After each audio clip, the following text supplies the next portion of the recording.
మన సొసైటీలో మన జీవితాన్ని నాశనం చేస్తుంది. గమనిస్తున్నారు అందరూ, మీ చుట్టుపక్కల మీ ఫ్రెండే వాడు తాగుతున్నా మనకెందుకులే అని వదిలేస్తున్నాం. మన ఇంటి పక్కల అబ్బాయి తాగుతున్నా మనకెందుకులే, మనోడు కాదు కదా అనుకుంటున్నాం.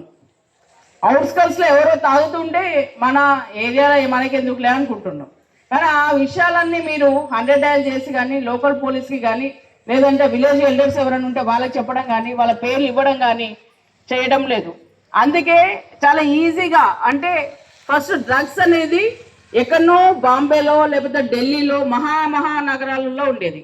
ఇప్పుడు మన హైదరాబాద్కి వచ్చింది, హైదరాబాద్ నుంచి మన టౌన్లోకి వచ్చింది, టౌన్ల నుంచి మన గ్రామాలకు వచ్చి మన ఇంటి చుట్టుపక్కల పరిసర ప్రాంతాలన్నీ దోమలాగా వచ్చేసినాయి. అవి చాలా ఈజీ యాక్సెస్ ఉన్న గాంజా పదార్థాన్ని చాక్లెట్ రూపంలో తీసుకుంటారు. అవునా?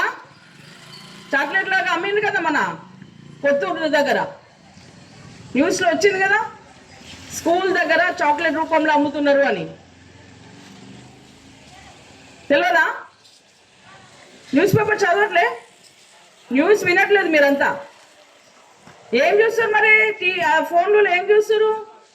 ఇన్స్టాగ్రామ్లో ఎవరు రీల్ చేసిరు, ఎవరు టిక్ టాక్ చేసిరు, పనికిమాల వాళ్ళు ఏదో పెడితే అది చూసుకుంటా, టైం వేస్ట్ చేసుకుంటా కదా, అంతేనా? ఎప్పుడైనా ఇంగ్లీష్ పేపర్ చదవాలి, తెలుగు పేపర్ చదవాలి, English news, Hindi news, Telugu news ఖచ్చితంగా వినాలి. ఎప్పుడైతే మీరు వింటారో అప్పుడు మీరు ఏదైతే గోల్ అనుకుంటారో ఆ గోల్ సాధిస్తారు కదా. కష్టపడకుండా డబ్బులు వస్తాయా? మరి రానప్పుడు వాడు ఈజీగా సులభమైన పద్ధతిలో మీరు డబ్బు సంపాదించవచ్చు అంటే మన అందరం నమ్ముతున్నామా? చదువు రానోడు నమ్ముతుండు, చదువు వచ్చినోడు నమ్ముతుండు, లక్షల డబ్బులు పోగొట్టుకుంటాడు. కాబట్టి ఎవరు కూడా ఉచితంగా ఏవి ఇవ్వరు. ఓటీపీలు అని ఇప్పుడు ఒక ఆఫీస్కి పోతే వాళ్ళ దగ్గర పోతే ఈజీగానే నీ దగ్గర పని చేయి, నీతో కలవడానికి చాలా కష్టంగా ఉంటుంది.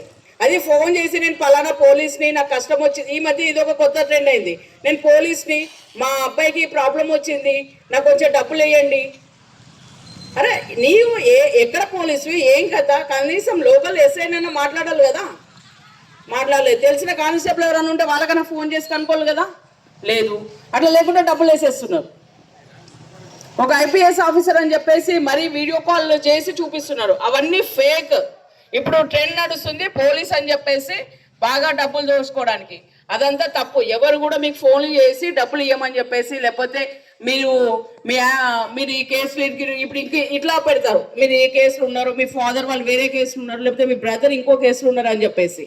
ఇటువంటి అన్ని ఫేక్. అదంతా గమనించండి.